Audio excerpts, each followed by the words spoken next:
tugas-tugas lain. Nah, 100. Kalau akolit yang telah dilantik itu tidak hadir, pelayan awam dapat diberi tugas melayani altar. Nah, itu pertanyaan Pak Heri. Dan membantu imam serta diakon. Jadi pelayan awam dapat diberi tugas. Karena ini yang dilantik ya. Kalau akolit yang dilantik tidak hadir, pelayan awam dapat diberi tugas melayani altar dan membantu imam serta diakon. Berarti ini kan akolit itu dilantik ya. Lalu ada pelayan awam, berarti pelayan awam itu bisa siapapun asal dia tidak dilantik, tetapi dia memang diberi tugas. Jadi tidak otomatis bicara tentang seminaris juga di halaman di nomor 100. Akolit itu dilantik, tetapi pelayan awam yang lain yang tidak dilantik boleh menggantikan sejauh dibutuhkan. Mereka dapat membawa salib, lilin, pendupaan, roti, anggur, dan air. Nah, ini mesdinar. Gitu ya. Maka sekarang kita tahu kapan kita menyebut akolit kalau dia dilantik. Kalau tidak dilantik bisa jadi namanya mesdinar. Tugas mesdinar kan nomor 100. Lalu mereka juga dapat diberi tugas membagi komuni yang tidak dilantik tadi. Maka dalam situasi khusus Pak Heri nomor 100. Kalau yang dilantik itu ternyata nggak datang, pelayan umat yang lain boleh membagi komuni. Tapi saat itu juga hanya saat itu mungkin ya. Tidak untuk seterusnya. Bisa. Jadi ya, betul. Bisa. 101. Kalau lektor yang telah dilantik tidak hadir, umat awam lain dapat diberi tugas memaklumkan bacaan dari Alkitab. Jadi kalau lektor tidak ada yang hadir, siapapun yang prihatin langsung majulah. Kadang-kala umat kita itu kalau tidak ada lektor yang dilakukan tidak maju, tetapi malah tingak-tinguk. Ya kan? Cek saja Bapak Ibu kalau tidak ada petugas lektor, yang terjadi kan malah do pandeng-pandengan. Enggak, di sini dikatakan kalau tidak ada lektor yang dilantik, salah satu majulah gitu loh, malah do sawang-sawangan. Terus nih sawang-sawangan terus sama si maju, gitu enggak ada. Nah, gitu tuh maju saja lah. Siapa yang maju? Yang paling depan. Nah, yang paling depan biasanya mbok ne lektor ya padha wae. Kecuali mbok ne lektor tidak datang. Iya, makanya itu. Jadi prinsipnya 101 Bapak Ibu, kalau tidak ada lektor sudahlah Anda yang duduk di depan sendiri tahu apa itu namanya tata urutan liturgi, majulah. Kalau Anda tidak tahu karena bacaan kita itu kan ada 2 set ya. Tahun A dan tahun B, tahun genap dan tahun ganjil. Bacaan pertamanya beda, bacaan ini sama. Anda kalau bingung, datang dulu pastornya, Romo ini bacaannya yang mana? Gitu. Jangan langsung maju membaca, karena pastornya tidak selalu tahu Anda lektor yang latihan atau lektor tidak latihan. Salah, nanti pastor yang semangat akan langsung menegur, kleru. Wah, jenengan malah gregeli, sing metu dudu swara. Maka kalau Anda maju, kalau Anda tidak tahu urutannya, dekati pastornya, Romo yang dibaca yang mana, gitu. Supaya Anda nanti tidak disetrum dari belakang, merasa malu lalu nggak keluar apa-apa. Itu kerap kali terjadi. Jadi hindarilah hal-hal yang bisa dihindari. Mereka harus sungguh terampil, disiapkan secara cermat, sehingga dengan mendengarkan bacaan-bacaan dari naskah khusus, umat memupuk cinta terhadap Alkitab. Gitu ya. Jadi saya tidak tahu suara lektor itu enak yang kecil atau yang gede itu ya, saya nggak tahu. Itu kan dalang Romo. Jadi tergantung apa narasi. Oh ya. Tapi sering ini sering treble. Ya, kita belum paten, maka masih. Ya monggo silahkan mau suara kecil, suaranya kurus atau suaranya gemuk monggo. Arti suara lo ya, karena ada yang gede, ada yang kecil, ada yang volumenya gitu, monggo. 102 pemazmur. Nah ini tugasnya membawakan mazmur dari Alkitab supaya dapat menunaikan tugas dengan baik. Ia menguasai cara melakukan mazmur, punya suara yang lantang, ucapan yang jelas. Maka ini untuk tim KUR. Maka besok kalau mau memilih orang menjadi pemazmur, ajarlah ia secara benar melakukan dan melafalkan kata-katanya itu supaya jelas. Oh iya, misa pagi tadi ayat mazmurnya di korting. Aku kaget loh, sing organise wis nimping, dirigene wis ngangkat tangan loh, kok pemazmur itu. Untungnya umatnya itu juga tidak semua geleng-geleng gitu loh. Untungnya. Tapi kemarin hanya yang sadar yang langsung bingung apa ini. Oh, ayo sudah. Ya itu, maka ajarilah Bapak Ibu. Mengapa? Karena buku misa kita yang baru itu fix dari minggu pertama sampai minggu terakhir 33, 35 itu mazmurnya hanya ditulis 2 ayat. Buku kita yang baru, tetapi bukan 2 ayat itu karena kita pakai buku pedoman kita yang lain. Itu hanya ingin mengatakan ini loh, ada ayatnya. Tapi bukan di korting 2 begitu Bapak Ibu, gitu ya.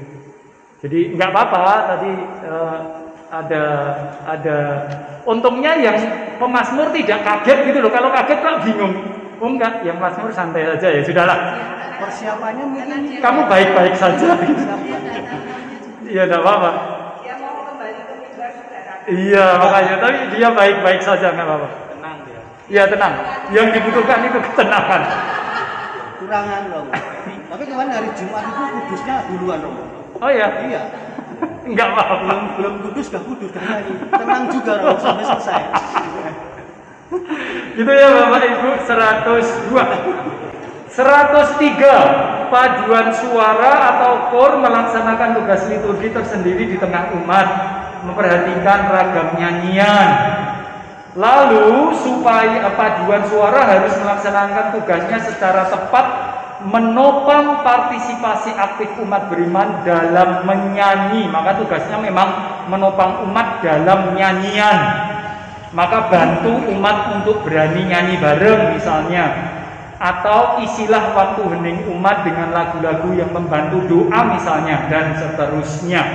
Gitu ya, maka tugas KUR paduan suara memang menopang umat dalam menyanyi. Tugasnya hanya itu. 104. Kalau ada seorang solis atau dirigen untuk memimpin dan menopang nyanyian jemaat. Kalau tidak ada paduan suara, solis yang memimpin nyanyian, jemaat ambil bagian semestinya gitu ya. Maka kalau tidak ada KUR, sudahlah Bapak Ibu, tidak perlu ada pengumuman. Bapak Ibu yuk, karena tidak ada KUR, siapa saja yang bisa nyanyi silahkan duduk di bangku KUR. Wes rasa Bapak Ibu, di 104 itu jelas kalau tidak ada KUR, solis, Lone Ranger Bapak Ibu. Wes Bapak Ibu, niki pun boten nonton sing KUR, kula bawane piyambak ngoten Bapak Ibu. Latihan ya dirigen. Nah ini Solis lah. ya solis dan dirigen tata IDW ya gitu. Supaya tidak merasa ada yang dihakimi gitu loh. Ini tidak ada KUR, wah isopo iki sing ora KUR gitu. Maka langsung aja solis dan dirigen. Dirigeni solis tok. Nah, gitu nyanyi bareng. Bagus. Ini ya 104. Jadi tidak harus berteriak-teriak cari pasukan KUR darurat. 105, pelayan-pelayan berikut. Nah ini disebut koster, itu ya jelas ya. Mengatur buku liturgis, busana liturgis, itu ya. Lalu komentator. Nah ini catatan untuk komentator Bapak Ibu. Komentator kalau diperlukan memberi penjelasan, petunjuk singkat kepada umat beriman supaya mereka lebih siap merayakan Ekaristi, memahami dengan sikap baik, lebih baik. Petunjuk-petunjuk itu harus disiapkan dengan baik, dirumuskan dengan singkat dan jelas. Dalam menjalankan tugas itu, komentator berdiri di depan umat di tempat yang kelihatan, tetapi tidak di mimbar. Jelas ya? Komentator itu tidak membaca sabda, maka sarannya dari teks kita ini tidak membacanya dari mimbar sabda, karena namanya saja komentator. maka berdirilah di tempat tertentu, bisa jadi di jagraknya si dirigen itu bisa, tapi tidak di sini karena Anda menyampaikan menyampaikan komentar berdasar dari teks ini loh Bapak Ibu. Itu komentator. Jadi catatan untuk komentator, satu, apa yang akan Anda katakan tolong rumuskan dengan singkat dan jelas. Nah, saya mau memberi contoh. Beberapa waktu yang lalu, pengumuman sebelum komuni, yang boleh menerima komuni adalah, itu kan sudah langsung pada pokoknya ya. Tapi ada lektor yang mengatakan begini, Bapak Ibu mohon perhatian untuk satu pengumuman, yang boleh menerima komuni adalah, nah yang awal tadi nggak perlu. Itu artinya mari rumuskan dengan singkat dan jelas. Jadi langsung, jangan Bapak Ibu mohon perhatian ada satu pengumuman. Ya memang hanya satu betul, tapi itu tidak perlu. Karena sudah langsung katakan aja yang boleh menerima komuni adalah ini. Itu aja. Gitu ya. Beberapa waktu yang lalu kalau Anda ingat, ada yang mengatakan mohon perhatian ada pengumuman. Sopan santun ini harus dibuang karena panjangan. Iya, gitu ya. Tapi dalam teksnya tidak pakai. Nggak pakai, tapi demi rasa hormat. Nah, gitu loh, Pak. Buin. Bukan di mimbar. Hah? Tadi dikatakan. Iya, bukan di mimbar. Tapi kalau dari sini jalan ke sana jauh. Iya, makanya tidak harus ke sana, Bu. Makanya prinsipnya kalau di sini prinsipnya di tempat yang kelihatan. Ya, di sini boleh. Dengan jinjet-jinjet juga boleh. Naik ke bangku boleh, itu boleh. Tapi tetap harus memperhatikan tata letak ruang kita sih. Kalau tetap di mimbar nggak dosa. Tetapi kalau ada tempat lain yang lebih representatif juga boleh, gitu ya. Atau tetap berdiri di situ tapi pakai baju. Boleh tetap duduk, kelihatan siapa yang bicara tanpa harus semua melihat juga bisa kok. Yang boleh menerima, jadi tidak harus kita naik bungkuk, turun bungkuk lagi ya. Bungkuknya saja harus depan ke sini dulu. Alah. Itu kan padahal di sini sudah ada anak tangga, bungkuknya harus sampai ke tengah. Itu kan rasanya wah ini ya bisa dari tempat duduk juga. Gitu ya. Khusus Bu Indah nanti tolong diberikan tambahan ekstensi. Gitu ya. Itu komentator.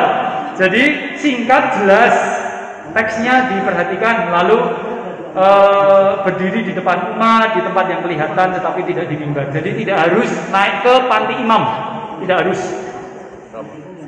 Kita berarti tadi ada petugas di Turki, ya. Apolit lektor, ya. Ini petugas di Turki lain, ya. Ada poster komentator dan lain. Ya. Berarti komentatornya seharusnya berbeda. Beda ya.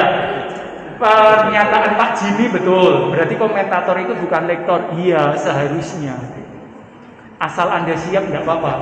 Jadi komentator itu malah tanpa alba, ya kan? Tanpa alba, karena Anda komentator aja.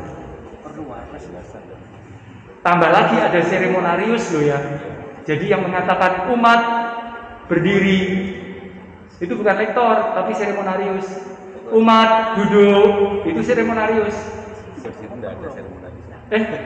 Enggak ada. Tadi ada sampai itu. Jadi petugas misa itu banyak Bapak Ibu. Jadi nanti tiba-tiba waktu misa, tatip tolong rapikan anak-anak yang melayon. Nah itu seremonarius. Jadi yang mengatakan ini bukan lagi pastor Bapak Ibu. Anak-anak tolong hening, itu bukan pastor. Jadi pastor tinggal melaksanakan tugas jatahnya. Nanti kalau pastor plus seremonarius, mbok do meneng toh, itu nanti pasti sudah nggak nyaman suasananya, gitu toh. Gitu. Maka ada banyak petugasnya. Tapi itu bagus, jadi banyak umat yang terlibat, gitu ya. Kita melihatnya ke sana, Bapak Ibu. Ada banyak terlibat. Nah ini yang D, ada C, petugas kolektor mengumpulkan uang kolektor dalam gereja. Caranya tidak dibahas. Silahkan. Ada yang pakai karung, pakai kantong. Kalau pakai kantong itu biasanya yang masuk lebih kecil daripada yang keluar. Karena ada yang masuk sampai bawah, keluar bawah sekepok itu tuh ya. Praktek itu ada, maka jangan tidak dibahas di sini. Tetapi petugas kolektor mengumpulkan uang kolektor. Jangan sampai uang kolektor malah cecer-cecer gitu ya. D. Penyambut jemaat, ternyata tata laksana ada. Tatib itu ternyata tugasnya di sini ditulis Bapak Ibu. Berdirilah menunggu umat di pintu gereja, mengantar mereka ke tempat duduk. Maka tata laksana tatib itu tugasnya itu bukan hanya sekedar menebar senyuman kepada umat. Enggak, di sini ditulis tuntunlah umat sampai ke tempat duduk. Gitu Bapak Ibu. Gitu ya. Lah umatnya do mandiri romo ning dituntun wegah. Oh dituntun ngarep malah njaluk mburi dhewe, tuntun nang jero malah njaluk metu. Nah, ini tugasnya Bapak Ibu. Ini D ini penyambut jemaat, tidak hanya menyambut di pintu gereja tetapi mengantar mereka ke tempat duduk gitu ya. Maka pastikan mereka duduk. Kalau belum duduk enteni nganti lungguh gitu Bapak Ibu. Gitu ya. Nek ora iso lungguh di pundake dicekel disuruh lungguh gitu. Nah ini loh mengantar sampai ke tempat duduk gitu ya. Pastikan mereka duduk. Gitu ya. Tugasnya itu nggak mau, tapi jadi tugas Anda itu tidak sekedar menebar senyuman gitu ya. Ini jelas D. Maka sekarang ada job desk bagi among tamu. Gitu ya. 106 kita selesaikan sampai 107. Terutama untuk gereja-gereja katedral atau gereja-gereja yang besar dianjurkan agar ditunjuk seorang seremoniarius.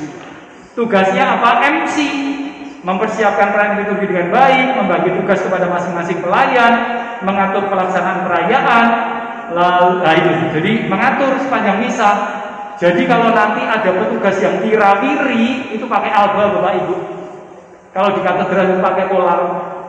Lalu dia tugasnya pakai mic cepit, lalu mikir orang ngoro itu seremoniarius. Lalu kalau ada yang rame, tatib itu aman karena apa? Dia yang pakai seragam itu akan datangi yang rame menang dhisik. Nah itu enak Bapak Ibu. Atau juga begitu ya? Jadi yang eleke itu pakai pakaian hitam, gue buntut, nah gitu Bapak Ibu. Nah gitu. Itu seremoniarius. Itu barang itu. Jadi dia yang keliling. Jadi ayo dong diam. Ya gitu. Setiap baris kalau ada yang tidur, seremoniaris itu tahu ngadeg diparani, melek gitu Bapak Ibu. Itu tugasnya. Gitu ya. Perlu ada. Maka semakin banyak toh yang tugas seremoniarius itu tugasnya mengatur pelaksanaan perayaan hingga berlangsung indah, rapi dan hikmat. Ini sebutnya liturgis ya, Romo ya? Iya, ini liturgi. Iya. Atau sesekali Pak Ratno itu ya, pakai seragam alba, sabuan singo itu ya, terus keliling. Jawa ini siji pokok siji. Korlap lah atau korlap, betul. Ya, seperti itu. Tapi untuk liturgi. Iya, tapi gereja kita besar Bu ini. Terus Bu Indah harap ngeper gerejanya awak dhewe cilik. Enggak ada. Ngeles ya.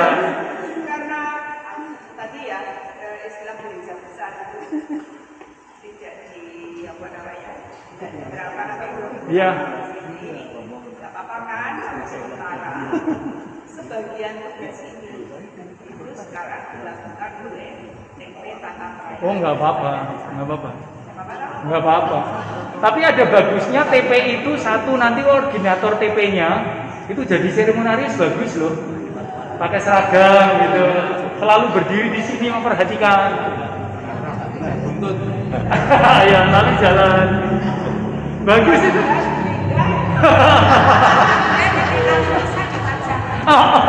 Gitu ya. Ini bisa dipikirkan Bapak Ibu, bisa dipikirkan. Jadi ini menghindarkan pastor naik darah. Serius. Ini menghindari khotbah isinya marah-marah. Ya kan? Iya, ini menghindarkan itu. Serius Bapak Ibu. Ini menghindarkan kita semua dari malapetaka setelah misa nanti Bapak Ibu. Evaluasi yang tidak penting. Itu ya Bapak Ibu. 107. Semua tugas liturgi yang tidak merupakan tugas khusus imam dan diakon tidak termasuk dalam tugas yang disebut di atas, dapat dipercayakan pada kaum awam terpilih dan macam-macam gitu ya. Nah, sekarang yang terakhir sajalah supaya bab ini selesai. Nah, langsung ke 111. Itu kesimpulan. Tuh. Setiap perayaan liturgi prinsipnya harus disiapkan. Nggak bisa enggak? Maka sekarang Anda tahu mengapa ada macam-macam tugas supaya jelas perayaan itu disiapkan.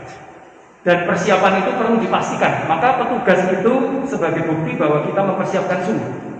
Dengan semangat kerjasama antar semua yang terkait, memperhatikan ketentuan buku liturgis. Maka Bapak Ibu, perayaan liturgi yang disiapkan itu ukurannya apa coba? Satu, ukurannya kerjasama semua pihak. Jadi ekaristi kita itu disiapkan. Ukuran pertama ada kerjasama. Ukuran yang kedua pakai buku liturgi yang ditetapkan. Itu Bapak Ibu, itu ukuran perayaan kita siapkan. Lalu catatan yang terakhir, imam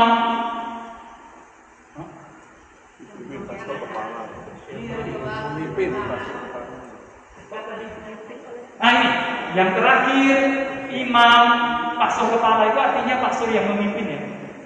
Kalau dalam misa ya, hendaknya mendengarkan suara umat juga terkait dengan situasi mereka.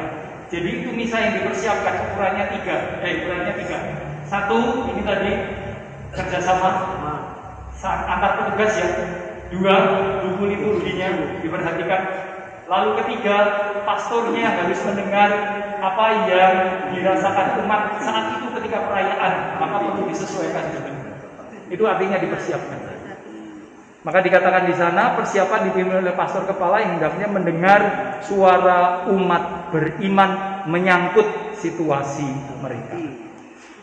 Maka itu dipersiapkan artinya di sana. Maka baik yang sudah kita lakukan setiap kali sebelum misa, di belakang pasti ada rapat kecil-kecilan. Lektor bicara apa itu kur bicara apa di belakang gitu. Itu bagus yang kita lakukan di belakang sampai sekarang. Ini Bapak Ibu 111. Itu kesimpulannya. Jadi adanya petugas itu supaya menunjukkan kita memang persiapan. Ada pertanyaan yang terakhir? Nggak ada ya? Cukup ya? Oke, sampai jumpa minggu depan lagi.